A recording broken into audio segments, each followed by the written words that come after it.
Hi, everyone. Welcome to Gab Design with Gabi.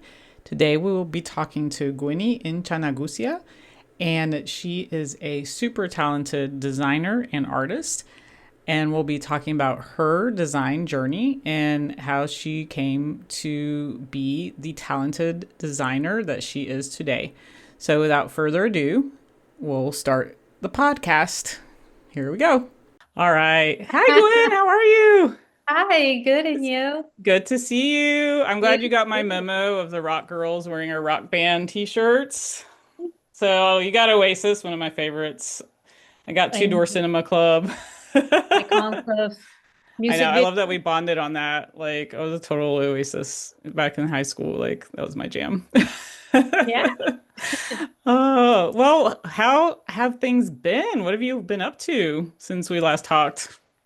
Things have been good. I think I ended the year pretty good. I got to be a speaker at Adobe's Create Now Las Vegas event. I So saw that, girl. You looked yeah, awesome up on stage, and like thank your you. name was That's the huge. first. Like, Yeah, talk about not intimidating at all. Because it was at yeah. Area 15, which is like a whole venue about interactivity. So literally their walls are screens. So I was not expecting that. But it was pretty a lot of friendly faces, and it was cool to kind of showcase my work and how I come my artwork specifically, and how I combine digital, but still bring in like the handmade aspect to it.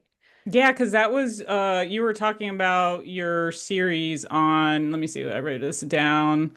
On the band. Your lyrics art series, right? Yes. Yeah, tell us about that. That's real. I saw a little bit of that on LinkedIn. I was like, I need some of that on my walls. Ah, I can send you the Etsy link later, but yeah, so that started I needed a piece of art for my wall, for my bedroom. So without being intentional, like it was a lot of music posters, but that wall had my meditation altar. So I was like, I just started like, oh, I like this piece of lyric from Oasis from Don't Look Back in Anger, and it's get step inside the eye of your mind. Yep. So it's like, okay, cool. And I don't know, I just started flowing like I again. won't bust out singing for you. I'll Yeah. save everyone's ears. I could though. I I know could that song. join in with you, so then that way both of us be back together. Bust out the guitar if I could actually play Yeah. it. Yeah, so it started like that. Like it started as something for me, and then like I really liked it, and I'm like I just started doing more, and now I have four paintings and two on the way. That's awesome. When did you Yeah, start this? Like a year ago, uh, a couple years ago? like 4 years ago. Okay. Very Four or five cool. years ago. Yeah. I know. I keep telling myself I'm gonna do that. I'm like, I gotta like create art, and then I don't.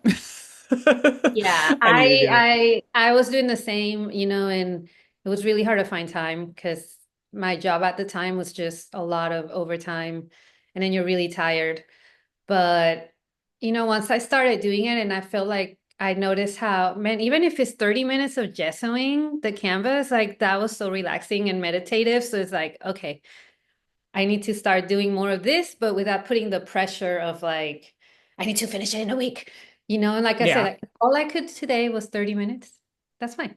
Yeah, it's Right? still relaxing. Yeah, I did a painting with my daughter. She's really artistic. And not like just naturally. I gave her some markers when she was about 18 months old. We were getting ready for to move, and I'm like, here, entertain yourself. And she sat there for like 3 hours, and then it was like that's been her jam ever since. Like that's what she does. So, but yeah, she was like, Mom, can we paint? Can we paint? Can we paint? She wanted to do stuff over the summer. So we finally got around to it. And that was the first time I had probably painted, created, and yeah, it felt good. I was like, oh yeah, I remember this.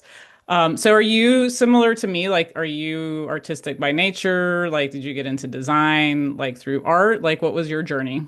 Yeah, so I'm artistic by nature. My dad was an artist. So since little, he was always painting and drawing and like instilling all that in me, um, and like teaching me techniques. Honestly, though, when it came to college, I didn't know that I could make a career out of anything artistic. So I actually started majoring in engineering because I was just really good at science. What? That's a flip.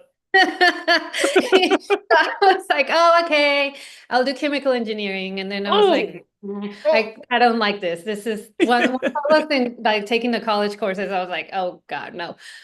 I'll switch to mechanical. It's a little bit more creative. Maybe I get to yeah, design cars and la la la la la, and yeah, it was funny when they give you like the semester project and it's like a group thing. I volunteered on the aesthetics. I'm like, I don't care how you solve the problem. Like, I'll make it look pretty. And that's when I was like, oh shit, this is a sign. I need yeah. to switch majors. Yeah, but So, seriously, you're like drawing, you're following like where you're yeah. magnetized to, like what you're drawn to. Yeah. Yeah. And then, I switched to architecture. And while, Getting closer. yeah, so while that semester started, you have to like apply to get chosen, I mean, to get selected into the Yep. college of architecture. I took graphic design, some graphic design courses just to build a portfolio because I didn't have one. I was doing engineering. Yeah. And I fell in love with it. I fell in love with it. I was like, I went from staying till 3 a.m. solving crazy math problems to staying till 3 a.m. solving design problems, but that I love. Like I loved it. Like the time just flew by. Yeah. You know? So Yeah, I you I get in the found zone. I Yeah, I love found the it. zone. Yeah. Yeah. Did you do art before college and before dabbling in engineering and architecture and or not too much? Not too much. Mostly when I was little, like with my dad, like we would do a lot of art, but not I didn't really pick it up again until I started studying design. Okay. Yeah, Yeah, 'cause that's really cool. I went to the University of Houston and their program is the first 2 years, you're not allowed to touch the computer. Oh, nice. Everything has to be either handmade or use a photocopier. So like we would be at Kinko's, like putting all kinds of crazy stuff inside, Oh, like Kinko's. yeah, and We and just because aged they ourselves. yeah, we You just were did. like, what's I think Kinko's? I did when I said Oasis, but No, I think Oasis is cool, guys. Like Nirvana, we were like, that's true. that's yeah. Oh, you see all the Yeah, teenagers wearing their Nirvana shirts, and you're like, you don't even know. yeah. No, but like that was cool because they wanted us to learn and focus on learning how to see, like how to train your eye The without foundations, yeah, without getting composition and overwhelmed of like, how do I use Photoshop? What's this tool do? So because of that, like I got back into art again because you just have to be creative with like, how do I make this poster? Oh, I'm gonna cut paper, but I'm also gonna do serigraphy and I'm gonna, I don't know, splatter glitter on it, whatever. So yeah, yeah, I do. My college program was very similar. It was, you had to do all the foundations, drawing, everything yeah, charcoal painting, and that's what I loved about color. it. So, yeah. And then you like picked your major, I think it was our sophomore year, and then you had to apply and get in and stuff. So, the first pretty much year and a half or so was just exactly what you're saying was like, you know, don't touch the computer. It was all very foundational art stuff. So, it was cool. It was really cool. So, Yeah. Yeah, and then I think, that is something I enjoyed about bringing, like starting the lyrics paintings is it took me back to my first 2 years in college studying design. yeah. And you're tapping into those kind of tactile things that you had lost. Yeah, yeah. So you jumped into graphic design in Houston and you were what, your sophomore, junior year or something? My junior year. Okay, yeah, that time's out and so you didn't look back in anger. Exactly. You see what I did Exactly. there? Oh, Hey. yeah. So that's awesome. And so after college, where did that take you? So I was doing an internship at a post-production house, edit and post-production house. So that really got me into motion graphics design, like learning it. I was doing like designing the lower thirds and intros and stuff. Um, and based on that in my mind, like I wanted to go work for Imaginary Forces and design movie title sequences because like they were so cool. But I lived in Houston, so I mean, there was something like You'd have to go to LA or something, yeah. there was, yeah. But basically, like my internship was over, and I landed a job at a small graphic design firm. But I had interviewed at an ad agency in Houston called Lopez Negrete, and my friend that went to school with me, she was doing motion graphics. She said like, hey, try this agency because they do, they sometimes hire graphic designers and whatnot. So I applied. At that moment, they just had hired a designer, so I didn't get in. But the creative director was like, I want to bring you in, so like keep checking in with me. So a year later, I got hired there in their studio, um, in their production studio.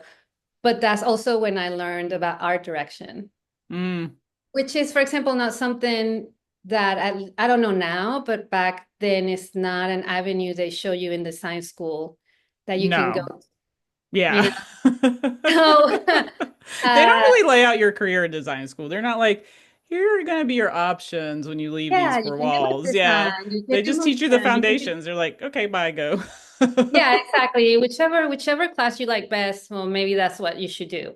Yeah. Um, There's not a lot of so, career help. Yeah, no. In um, navigating the waters there. yeah, go design signage somewhere. I don't know. You're kind of left to your own devices. Like, go design something. Yeah, hi. Yeah. It's like I wrote my first one was trade show booths. So go figure. Oh, Yeah. That's a whole story I won't get into, but that yeah. was my internship. But yeah, so you moved from kind of doing the motion graphics into art. You were like, what's art direction? What's art direction? Yeah. So, I mean, the first, I think about my first 2 years at that agency, I was at the production studio. So yeah, I was like resizing things for the most part. And then I noticed like, okay, so art direction, like as an art director, I can guide the entire visual look and feel of a campaign beyond just your traditional design media, right? That we were Yeah. taught. It's like, well, how does this apply to a commercial, right? Not just the end cards, like how does that come through in the set direction, in the wardrobe, in like all these different pieces. And I really enjoy that challenge. And I'm not saying that in design you don't get to design obviously for a range of media. So that challenge is still there, but like how do you bring it into something as well that doesn't necessarily have graphic design in your face, you know? Yeah, you're envisioning beyond, the screen or the paper. It's like you have to think of all the moving parts and how they're gonna like be interconnected and cohesive. And yeah, Yeah. yeah, it's a bigger thing to think about, like when you move away from here's a problem solve, go design it. Art directions like, all right, someone's over here designing that. It's kind of like being, the conductor of an Yes. orchestra. Yeah, yeah, I love that Yeah. analogy. Yeah, that's a great way to Yeah. put it because it's like, oh, compose me a Western song, right? Like, I know maybe the best way to tell this campaign is a Western song. So you go to the designers and you're like, do your magic, but stay in this world. Uh, Yep. Yep. yeah, and then later too, that expanded into coming up with campaign concepts, like not just visual, like the whole thing. And that was pretty cool because I've always liked psychology. So I also really enjoy that part of the insights, Yeah. people, like the audience behavior and their likes, their dislikes, and how do you use that? I mean, saying the word "you" sounds manipulative, but I don't mean How do you use it to sell? how do you sell? How do I make you buy things you don't need? No. That's kind of what we do. Yeah. Well, stuff So you need too. Stuff you need to. Yeah. yeah, Not just stuff you yeah, don't need. yeah. But like I always found that pretty interesting too. So Yeah. it was like a really, to me, ended up being like a career where I was melding a lot of my passions, right? Like the creativity. Maybe I'm not here necessarily painting, but it's still creativity with psychology. And the problem solving that you were talking about, from the engineering stuff. I mean, there's a lot of problem solving in design, but I'm sure some of that you learn through that time in engineering, you're like, it's all problem solving. I Yeah, do and think that's that's the connection engineers have with designers is we're all problem solvers in different ways. exactly. And like that's one thing when I started taking the graphic design courses that made me fall in love. It's like, oh wow, like this isn't just making things pretty just to make things pretty. There's like a science and psychology and theory behind this. And I really, really liked it because like you say, I'm problem solving. So I got to connect my science nerd part with my artsy part and make a career that I didn't know existed. That's really cool. So how did you make the leap from you were doing like production stuff and you then learned about, oh, there's this thing, art direction sounds really good for me, Yeah. because it sounds like you're more of a big picture visionary and you like to make things happen, although you do it all, end to end, but you get more like excited about that part maybe. But how did you then go, oh, that's something I want to do and make that leap? Because I think that's something that people do want to know is how do you make the leap from like, individual contributor, maybe even being more on the production end. You're like, hey, I want to be more on the front end, or I want to be thinking bigger picture, and I want to be the conductor. I don't want to be playing the instruments anymore. Yeah. I think, like I said, it was all by accident, but it happened once I got into Lopez Negrete. And shout out to my creative director at the time, Lupe Marmolejo. She really mentored me into what art direction is. Like she saw something in me that I didn't know I had. And she's like, I'm gonna make you an art director. And what the agency was also very helpful in is, and even my bosses in the production studio, is they knew what I wanted to do eventually with my career. So they, as long as I finished my work on time, they allowed me to spend time, let's say, with Lupe and like listening in, to the other art directors, the Oh, that's so copywriters, great. listening to how things were made. Whenever there was any production or shoot in Houston, which weren't that many, um, if I had finished my work, they would let me go and attend and just learn. So that's when I started seeing more of the things that were to art direction, and like I really started liking it. But it wasn't like, oh, one day it hit me. It was just as Over time. Yeah, over and time. looking back, you're like, oh, that's when it clicked. Yeah. Yeah. Yeah, that's really cool. So that you had great mentors, people who just kind of opened doors for you, kind of took you under their wing. Observing was Yeah. huge, like just going and taking those opportunities to not necessarily talking, you're just observing, watching how things get done. And are they mainly like a advertising agency?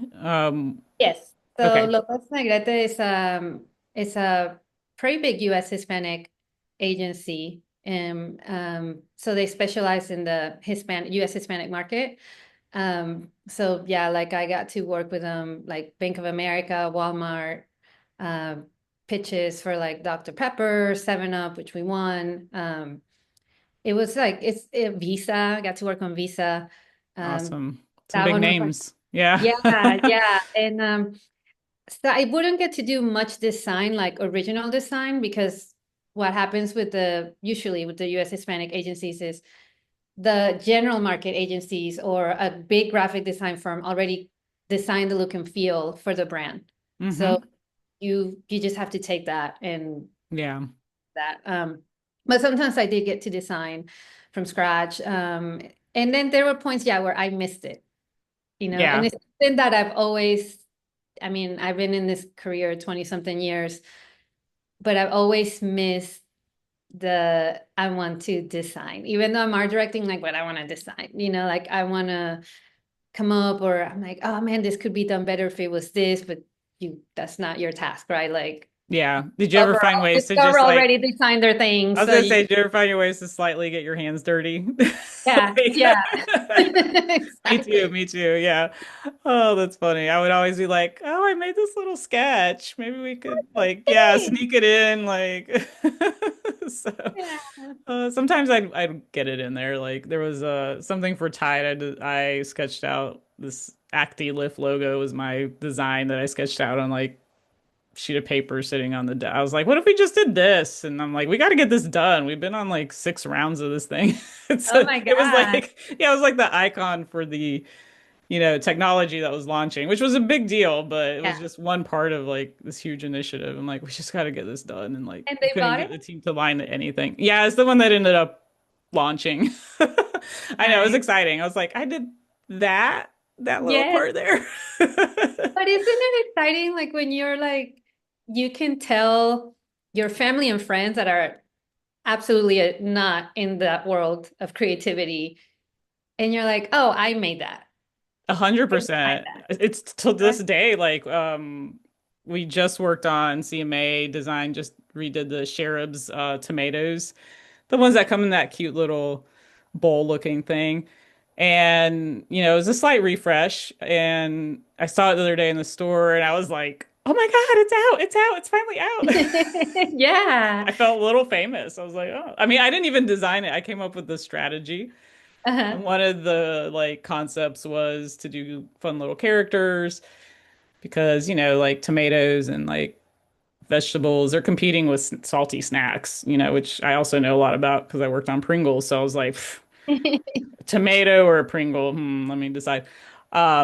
But yeah, so they're competing with that, so we brought in these characters and that's what they thought was the right strategy. And it was really cool. But yeah, when you see it on shelf or you see it, on TV or it's launched or, on the billboard, there's always that little like 5 seconds of fame, like, yeah, that's mine. I did that. Yeah. Even if you only were like a little part of it. I know that's exciting when things launch for sure. So when you like, how did you finally like, what role did you land that got you into that art direction kind Um, of lane? yeah, so the first one was a graphic designer at the production studio in the Yep. ad agency. And then from there, I got promoted to art director. And then just been moving up from there. In 2021, yes, 2021, I got hired at Chiat Day, LA. And that's actually where I made the jump from US Hispanic or multicultural to general market. Um, and yeah, I was an associate creative director there. Okay. Nice. Yeah. And at that point, you're like, I get to come up with ideas now Yeah, yeah. because you're general I've been market. coming up with them, but it's like now you have more ownership of the whole Yeah. thing. Like from scratch. Yeah. You're not like handed, here's a campaign, now make it work for Hispanic. Yeah, which is Exactly. still a lot of work. I mean, I've been on the client side of that, seeing like how much has to, evolve for it to make sense for I a mean, it's different a lot of market. work because on US Hispanic, you always have to be proving what's Hispanic about it. Well, the hardest part I found was for like the receiver of the work and like having to what, like look at it and help. It's like sometimes the big idea from general market just does not resonate with Hispanics. So you're like, I gotta like pigeonhole this into the Hispanic market and it's not going to resonate. Yeah, that I bet that was pretty tough sometimes having to have those conversations. Yeah, but luckily we had through my career, like we've had the clients where they hired those agencies and it's like, for example, let's say, I can't remember right now who came up with it, but whoever had Xfinity Comcast at the time, they came up with the Future of Awesome platform. But we didn't have to take their commercials and their things and translate it. Like we had to come up with what worked for our market. Yeah. Did it have And to fit that umbrella or were you able yeah. to like, hey, this doesn't work. We got to come up with a different slogan. So our slogan, what we did is because awesome has so many different words in different countries in Yeah. Latin America. So instead of we explained that to the client and they bought it to where we switch it. Ah, okay. It's Yep. like the future of nítido, chévere, etc. Yeah, that makes And sense. but we came with that, we came to them with like this is the why. Right. It doesn't translate. You need a different solution that's Yeah. adjacent, but not an exact translation. Yeah. Yeah. Yeah. So luckily, yeah, like I haven't been in an agency yet where it's like we're just literally just doing translations Yeah. spot or whatever they're No, you doing. really can't. I mean, it's not usually just translating, it has to resonate with that. I mean, it's a different target audience with maybe Yeah, the same needs, but, a different approach to how you sell it and communicate it. Yeah. Yeah. exactly. Like, again, it's not just like, hey, take this, make a few edits and take it to market. Sometimes you're coming up with all new, well, most of the times you're coming up with new commercial spots, right? And completely new Yeah. assets. Yeah. Yeah, yeah. So then you're like, you're now in Gen Pop. So you're like, yeah, this is, different. Yes. Making that transition. And you've been, you're now an associate creative director. Is that right? Oh, that's Yeah. awesome. So Yeah, yeah. in my last role, I was a freelance role, but creative director. I did a freelance for 2 months for Kia. So that was also Oh, fun. pretty cool. And it was that agency really embraces AI. Um, Obviously not for the work that goes out live in the world, because the legalities and all that is still very, very iffy. But for all the key visuals to present things to client. So That's interesting. So it's what'd you like, learn oh, there? um, I mean, I've been already messing around with Midjourney, but this was the speed. Like you really, I mean, it's just really makes it faster. Like Yeah. before, when I'm doing key visuals for a script or the key visual to sell the idea and having to search images on Google, like every different image is like, oh, here's a picture of a woman sitting on the chair. But now I need a window and now I need this, and it has to be the same angle, and then you're photoshopping and the lighting and all. It took forever just for one. And now I'm not saying it's super fast because obviously it still gets things wrong, Yeah. but it makes it faster and easier because you in general already kind of get what you want. Or I still do it in pieces, but I already can tell it the same angle, the same thing, and then I piece it together. And then with Nano Banana, it's like that agency doesn't necessarily use that, but my partner did. He has, Mm-hmm. and it was just like crazy how I can be like, okay, well, it's done this, but I need it. It's not attaching the billboard right. And then he would take it and then it would That's what like the I've image heard. Like, fragment and do it. yeah. And it was Yeah. so much faster. But I've heard you need to use like three or four because one does one thing well and then another one does this other thing well. And so it's not like, oh, just be in Midjourney. It's like you have to kind of different ones do different things well. You have to like layer them together. Yeah, we joked that we were the nano journey team Yeah. because I would usually start the image from scratch with Midjourney because Midjourney is like real it's better. Yeah, it's the quality is better. And then I would give it to him, though I admit though there was a point where sometimes the visuals he would come up with and Nano would like really like it would understand the prompt better. That's so intriguing. Yeah. Yeah, though editing images that already exist, Nano is really, really good. Like you don't have that capability in Midjourney. Yeah. Yeah. And That's so much to deal with. yeah, I mean, and now Adobe's been super smart and it's adapted all those models into its software. So it's like, yeah, now even doing things in Photoshop is so much easier. I could just like select you right now and change your background Yeah. Yeah. It's or adjust the faster. lighting. So it's like now it looks like you are in the same space that I put you in. That's amazing. I mean, but you have to have the vision, right? I mean, it's like if you don't have the vision of that like things feel off or the angle's off or comes back down to those fundamentals. Like you have to have the eye for it and like just Agree. understand it or you don't know Agree. what to prompt it, right? Agree, because it's not just detecting that it made six fingers or that Yeah. your nose is crooked weird or something.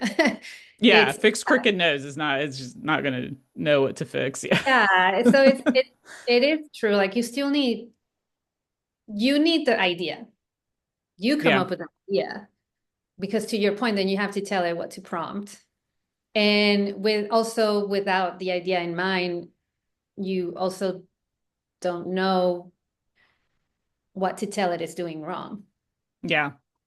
Now, But and the other piece that I've heard a lot of people kind of talk about is you can get it so far, but you have to put some final touches on it yourself. Like, yes, kind of do your own, like, okay, I'm tired, not just tired, but I can't get this prompt to do exactly what I'm envisioning. So you just kind of get in there into Photoshop and do it, yourself, So I don't know if you've encountered that in your yes. experience. Yeah, I was designing some billboards for a concept for Discover, and um, it was around myths, right? Because Discover people think is not accepted everywhere. So the concept was, Oh, you know, yes, I love that commercial. I've had a Discover card since I was like 20. So yeah, I love that commercial because it's so real. Because I do remember being like, oh, I'm going to travel internationally. Do they take Discover? And then so I always had a yeah. So Visa I and a mean, Discover. Yeah. Yeah, so back in 2023, 2024, like that was still a bit of a, of a challenge that they were having. So th this concept didn't go out live, but it was, it was mixed, right? So I had to do like a 3D billboard in New York, and it was an alligator coming out of the sewer. And it was just not getting it. Like, if it got the angle of the sewage hole right, it didn't get the skyline look. It wasn't even a skyline. It's like out in the country, and it's like, but I said New York, and or the alligator doesn't look scary, and I did tell it to do scary alligator. So eventually, like I just prompted the alligator on a clean white background, and then prompted the background, open sewer, New York skyline, whatever, and then I put it together in Photoshop because it just wasn't. I think you mentioned this on one of our Wasn't getting. cohorts or something, like because it alligators don't live in New York, it was getting confused or something. No, it was the concept is like, oh, let's say it's a myth that Discover is not accepted 100, 99% of places. But Yeah. what's really myth is like, but you like you don't believe that Discover is accepted, but you do believe that alligators live in the sewage of New York. It Yeah. was I'm But ad it wasn't libbing. AI getting confused, you had said, because it was like alligators in New York or something like that. Like it doesn't Yeah, exist. And then AI clearly didn't because want to like I was put the saying New York, alligator in the city or yeah, something. Like, or it's like very a literal. My ditch. daughter was telling me there's like all these I don't have time these days to be online, like just scrolling random stuff anymore. But she likes to fill me in and she's like, man, she's like, Mom, AI is so dumb. Like it's so literal. Like you can't, tell it to put an animal that doesn't belong in that place there, it won't do it because it's No. like just not realistic, so it won't do it. Oh, at the closest I got in one prompt is it put it in a ditch of like what could be a city. I don't know. It was just like a ditch and Yeah, grass. yeah, it just refused to put an alligator in the city. Yeah, that's where AI gets tripped up. Yeah, That yeah. literalness. That's fun. And so you went from kind of the agency campaign world, and what are you doing now? So, yeah, now unfortunately I was part of all the layoffs that have been happening in the ad industry. And I started just getting back more into design. I've gotten, which I really enjoy. So I got in a few freelance gigs where I'm designing logos for clients that are launching a business. And that's been, I was like, oh my God, it feels so good because I Yeah, missed it. I yeah. missed it. And from there, it's like, okay, maybe I should start my creative studio, which the services and stuff are still kind of in the works. Like all I have right now is a name, and now I'm working on the logo, and I got to work on like, the little, Oh, it's a labor of love. I know. yeah, You don't yeah. have to tell So me. it's like, oh, Starting and the your own little, business, your own studio. Oof. Yeah, the hustle's real. no, I know, but I was like, okay, it's like I'm at a weird spot, right? Because I'm like, oh, do I want to go back to advertising? Which I'm not. I'm like, I do. So it's like, well, maybe do I go full time or do I continue freelancing Yeah. while I build the studio? And at the moment, I'm not thinking necessarily the studio is to take over as my sole business, but I think in the market where right now you have to diversify. Amen. Yes. So I it's like agree. I need to have something that's mine that I'm not relying on, did the client leave and now, this whole team's getting laid off. Yeah. I mean, it's nice to have a I do the same thing. I talk diversifying my cash flow options. I mean, look, you coach. You coach. I You do. I coach and things. it's working and people come. So it's been good because like I agree with you on the diversifying and one of the ahas maybe you shared in this is that I saw what was happening. I saw people getting laid off, but also in my career, I started feeling like I was so reliant on a corporate job. Yeah. And, hit or miss, like if it wasn't a good culture fit or it wasn't a good boss fit or you gotta go somewhere else or you gotta look for another city, and it was just so like getting exhausting. And I definitely worked up, the ladder and was head of design by the time I was 40 and was doing all the right things, right? So, and but yet I wasn't like satisfied. I'm like, I don't know, I Right. just want more. So yeah, I mean, I agree. Like, and it's funny people talk about the coaching being my side hustle, or I'm like, nope. They're like, I work at CMA Design as a strategist. Love that because I get to do exactly what I am great at and what I love Yeah. without all the bureaucracy, which I was good at but didn't love. Yeah. Yeah. Like, it was more of like survival, I had to do it to survive. But yeah, no, I love that idea of diversifying and having something you can like have that's your own, like hey, even if you go back to corporate or go back to agency, you still have this that you can do and kind of control how much you do it and always have it there. Yeah, Yeah. and like and work directly with maybe like smaller, medium-sized businesses and help them grow. There's something satisfying in helping them. Like my boyfriend introduced me to the owner of a local furniture store here in Vegas, and they hire me to do the like a concept, a campaign concept for the President's Day sale. And that was fun. It was a little like nervous, because I was a one woman shop. Yeah, you're like, can I do it One person all? shop in this. Um, but it's like I have the knowledge, like I've done it, so I did it and it was great. It was fun seeing the commercials on YouTube and develop a good relationship and yeah, Yeah. so that could be a future client for Yeah. myself.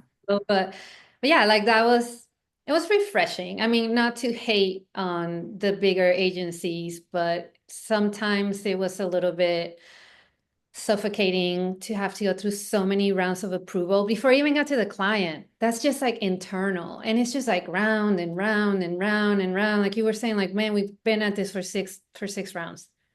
We Yeah, I haven't even agree. gotten to the client, Yeah. Yeah. I agree. So it's just like I mean, obviously, you being direct with the client, they have feedback, but it was just easier to remove so many opinions. There are a lot of opinions in our industry. I mean, it's so opinionated, subject. I mean, so many cooks in the kitchen Exactly, without exactly. a clear chef, like Yeah, yeah. yeah. Yeah, it's hard. How did you pivot into being more in strategy? Because I think that's pretty cool. Um, you know, I've always been like kind of big picture. I'm really good at connecting kind of what you were saying, the who and the target and the needs.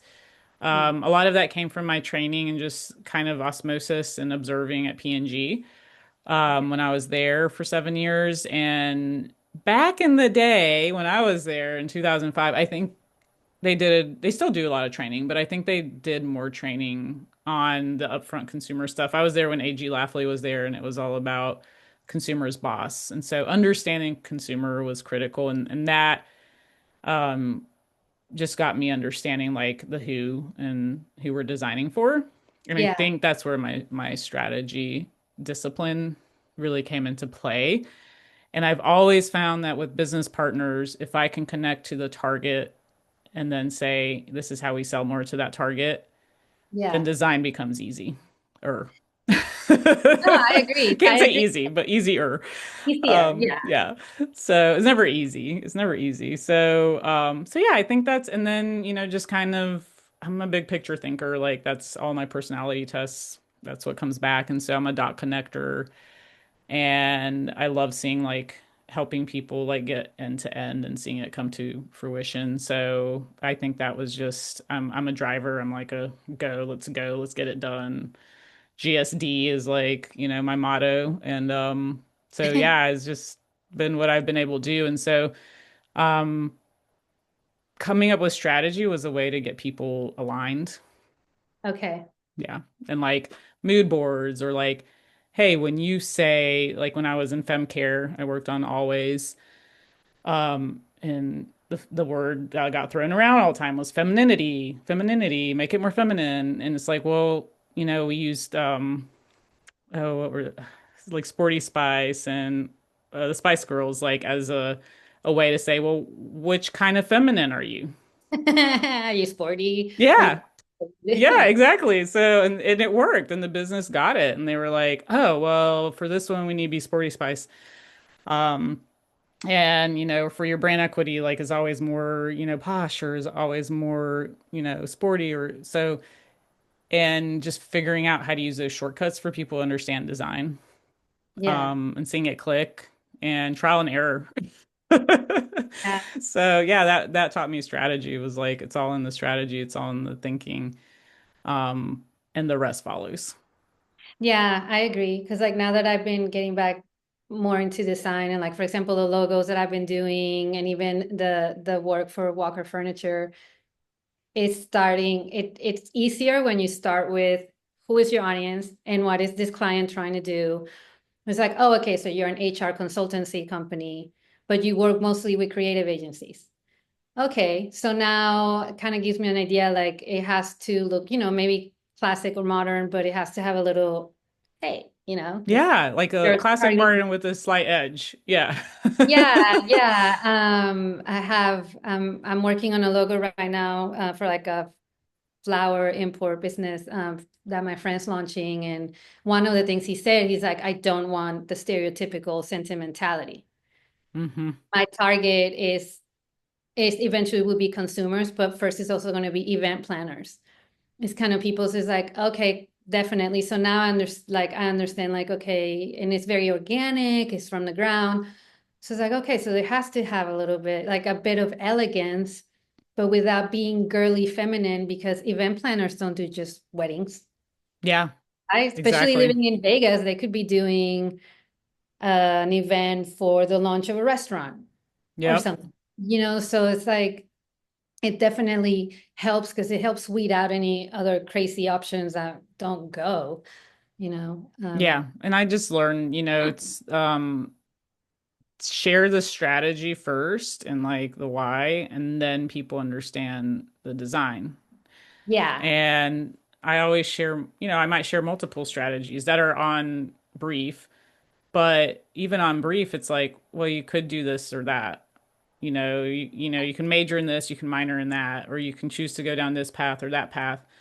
And I feel like my job is just to guide people to see the possibilities and Hmm. then let them choose. And once I kind of liberated myself of that, like, pick mine, pick the one I like, Yeah, life was a yeah, lot easier. I'm like, I'm just giving you the possibilities.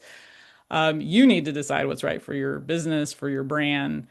And then that made things easier because it was like, I've given you choices. And now you can, yeah. from there, we've talked about why it's on brief, why it makes sense for your brand, why it makes sense for the business. But you get paid the high dollar, so you need to make the decision. I mean, So, at and the then end, you are the owner. You are the one that knows your baby the best. that's And kind you're of the it. one Yeah. that knows the best how you want to be perceived. So, because yeah, I agree. I always start with a slide that does a pre-set up either like first, if they already gave me the insight or the strategy, what they want to achieve, I'm reminding you of what we said. Well, 100%. Let's start with And just the base here. This is what you told remember this, me. yeah, this is where we're going. So Yep. here are these options. Yep. Some reflect more premium, so reflect more organic of the year, so reflect more. And then you can decide. And even when it comes to the color palettes, I do the same. And I'll go and I'll find like the psychological meaning of each color Yeah. and how it applies to your brand. And then again, you pick like here And you this. present that like this color means, this color I psychologically do. cues. Yeah, exactly. And that makes a huge difference. It takes that subjective kind of opinionated stuff and makes it more factual. Like, if this is a calming color and you're trying to be calm, or you're giving a spa-like feeling, you want to go down this palette. And that's when people start understanding. You got to like speak in their terms and like connect that dot of like, it's not just pretty colors, it's colors Yeah. have meaning. Yeah, like even that presidential campaign, like, I mean, I didn't come up just with the concept, but I came up with like the visual look and feel, like the graphic design of it. And I took the typical USA blue from I was gonna presidential say campaign. it was very I made it Americana. cyan. I made it Yeah, cyan. Because it's yeah. like, oh, well, you want a more like younger audience. That's Oh, what you instead of the deeper think. blue. I noticed that it's more Yeah. fresh and energetic. Yeah, Yeah, yeah, exactly. Right. Like, oh, I'm gonna get you to walk in the door, energetic. And also a little bit of like, let's not get it confused with an actual presidential campaign spot, yeah. But That's true with midterms around the corner. Yeah, yeah, and even the red, like it's not like the pure red, like I changed the hue a little bit. And yeah, and then like the look and feels like, okay, let's do presidential campaign, kind of like how you have like all the advertising, but let's youth it up. I don't know. Yeah, It's just that's really smart. I love how you explain that because I also love that you're the one who did it. It's like you're doing the thinking and you're doing it. Because I think so many times people are like, "Oh, designers are just a set of hands. Oh, yeah, designers just do what they're told." I'm like, I'm trying to figure out how to start communicating to people that it's the thinking and the doing. Like it's not, sometimes they're two separate entities. Like I'm a strategist and I work with a designer and I'm like, here's some ideas, here's some things that are trending, here's what's going to resonate with the target. Like, yeah, I do that thinking, but at the same time, it's like I could go design. My designer could have done that too, but they didn't, maybe didn't have time because they were working on another project. That doesn't mean a designer doesn't do that type of thinking, you know? exactly. It just means like they didn't have the time or don't have the skill set quite yet. But I think all designers think conceptually, you Yes. know? So I Yeah. think that's a misconception that like designers just do, or they're just Yeah. pixel pushers. That's like my pet peeve right now is like the pixel pushing. I'm like, ugh, I don't But know. I I don't can do like it in that term. Canva. I can just take a Canva template and do it in Canva. And I'm like, yeah, but it's gonna be ugly. Or it's not Just so gonna you make know, sense. it's just gonna It's be not, ugly. there's no thinking behind it, Yeah, right?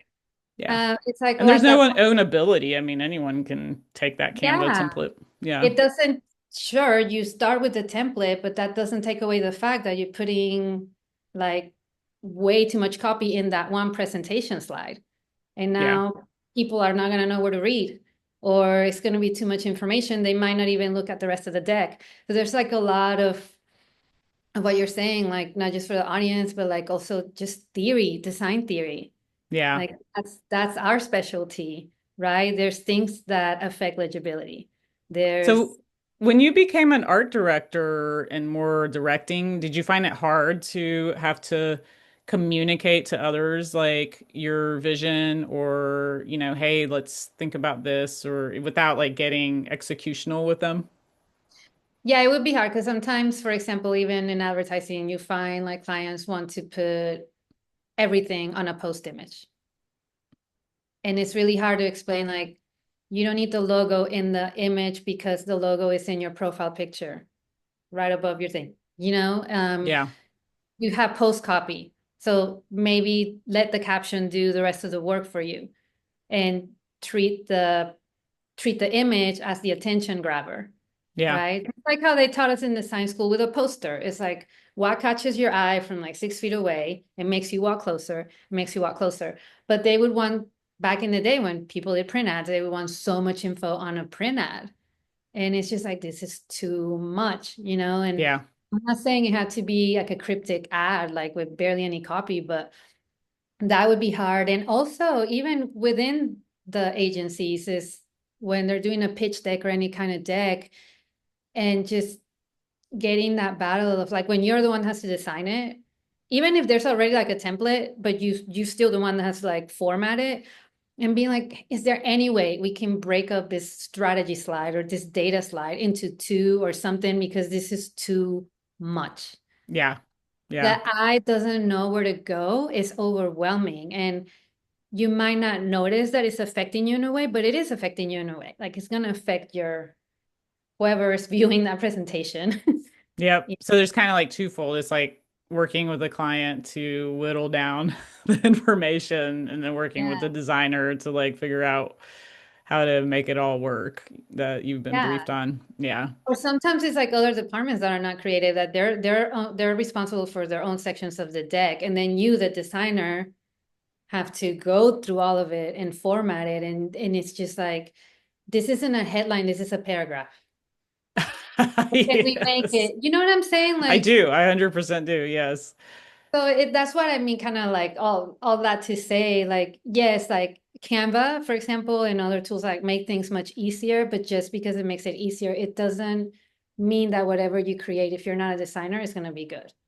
Or impactful or Yeah. yeah, exactly. Yeah, you can't Like just I, trust because it's in Canva that it's like good design. Yeah, like two of the logos I just did, it came from clients who try to do it themselves in AI and it didn't work. That's good. That's Because like it music. wasn't That's music to working. my ears. Yeah, because it wasn't working. They're like, I just need to get somebody that knows what they're doing to do this. So maybe a little time and patience for people just to wait for those clients to come back to you. It's like they might try, but they're going to see how hard it is. Yeah. If you don't Yeah. have the right prompting and you don't have the vision, like we were saying at the beginning of the call, at the end of the day, you still need that human with the thinking, you know. Yeah. Like You still need the skill set. I use Canva to design a deck for LULAC. It's like a fundraising deck. And yeah, like I'm not opposed to the program because yeah, like maybe I think what it allows you maybe is to, without changing your rate or lowering your rate, it allows you to maybe say like, okay, if you can only afford to pay me this much, but I'm not going to lower my hourly rate, maybe I'll start with something pre-existing. So Yeah. so now I'm cutting out the concepting part of it, but I'm still giving it my twist. Obviously, I'm not just taking this template as is. Um, It's a it's like starting point. It's like it's a somebody starting pre-sketched point. for you, but then you're like making it your own. Yeah. So for Yeah. example, that's something I'm keeping in mind for whenever I do start working out like what services and the pricing of my studio is. Do I, especially considering like, okay, well, if I'm gonna go like small and medium-sized businesses, Because they do have I, smaller budgets, right? Yeah. yeah, Yeah. so So how do you how work do, within that to make yourself efficient so you're making the most amount possible? Yeah. exactly, Yeah. exactly. So in that sense, it's like I'm not like super opposed to it. Like it's just finding a way, like how do I work with it to, and also work with clients that want you to use that or think like, well, why is it going to take you 20 hours? Like you can do this on camera and it takes 10. And it's like, okay, well, if you only want me to spend 10, then okay, I'll start with that. But just know it's not going to be, you know, Yeah. something from scratch. So did you deal with clients like this before you went out on your own, or is this all kind of new to you and you're like, oh, I gotta figure this out? I mean, it's kind of new. Yeah. Yeah. Because in the agencies, like I think because they were looking for campaigns. And I'm actually, in the creative department, I don't deal with the numbers and the scope of work. Like that's the account team. So I don't know if they had to deal with it. I don't You know don't if know how they, much they were charging. Yeah, you're like, I don't know. yeah, I don't know. I don't know if whenever they rework their scope of work and budget and stuff with the client for the year, I don't know those kind of conversations, you know. So Yeah. I Yeah. was also like way outside of it. So how are you like sense checking? Are you using like AI to say how much should I be charging? Or are you kind of like how are you calibrating your prices? So I'm basing it just kind of like what I charge as a freelance. Yeah. And um, I'm still like figuring out, for example, like that's when I started coming up like, okay, so maybe instead of spending this amount of hours, I spend this amount of hours. Yeah. Uh, and usually I don't necessarily give them maybe the hourly rate. I just give them, I use Project that to rate. come up with like the budget or like Yeah. Yeah. That's very this is the, familiar. Yeah. this is the cost. This is your package cost, and that gets you X amount of revisions. This gets this many hours for concepting, etc. You know, I and I'm a huge proponent of, as an industry, we have to stop charging hourly. Like yeah, we got to charge for the expertise. yes, I mean, that's my opinion is like, okay, if I'm doing strategy work, that's, that type of work costs a certain amount of money because it's not just the hours, it's the thinking, the yes, experience level. the It's like the more research, experience, the research, the audits, like if you're doing it right, you're going to do those things. And I think what clients don't get is when you ask someone to like, oh, can you just whittle it down? Then they're not getting that thinking. yes, We're gonna jump straight to like an execution. Like, well, I'll give you solutions, but they won't be well thought out.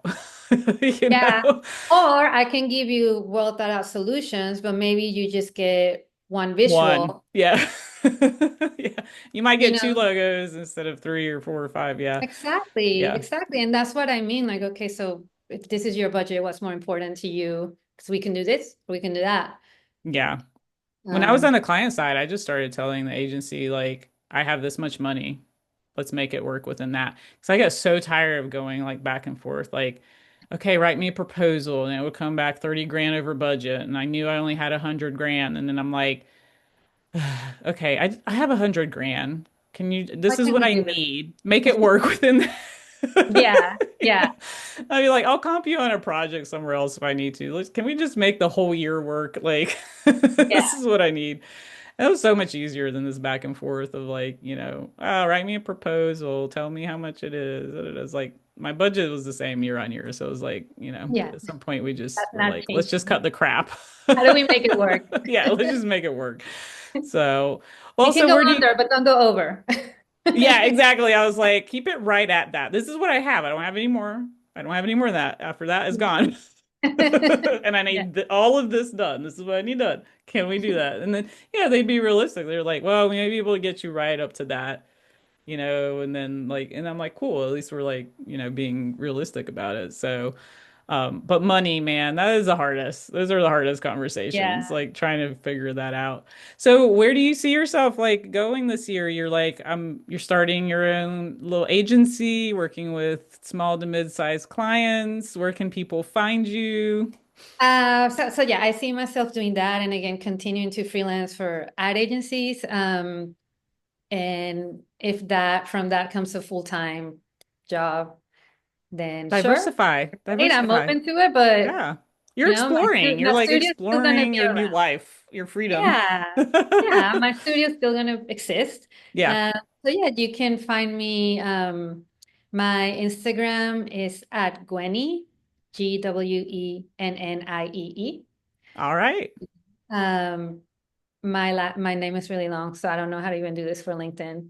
But you can go to my website, Gwenny Space. I will put your links on the Oh, so if okay, anyone's okay, listening to this to find Gwen, I'll put all her links in the comments. So comments on okay. LinkedIn, comments on YouTube. So when you guys watch the podcast, just go to the comments to find her links to all her stuff.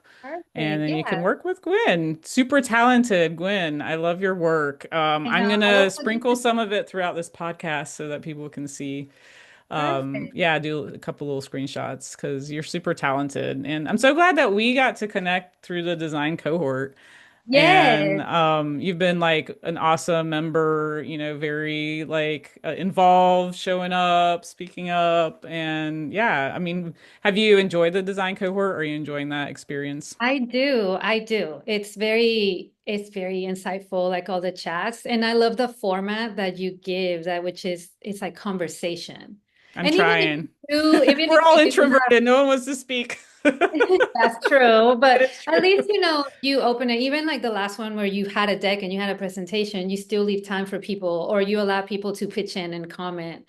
So Yeah, yeah. It's a two-way conversation. I think I've sat in too many where I feel like I'm getting preached at, and I'm like, I have something to say, but I also have a question. It's like I have some info to give or like payback, or insight, but then you also want to learn. So you get to a point in your career, I feel like it's a two-way street.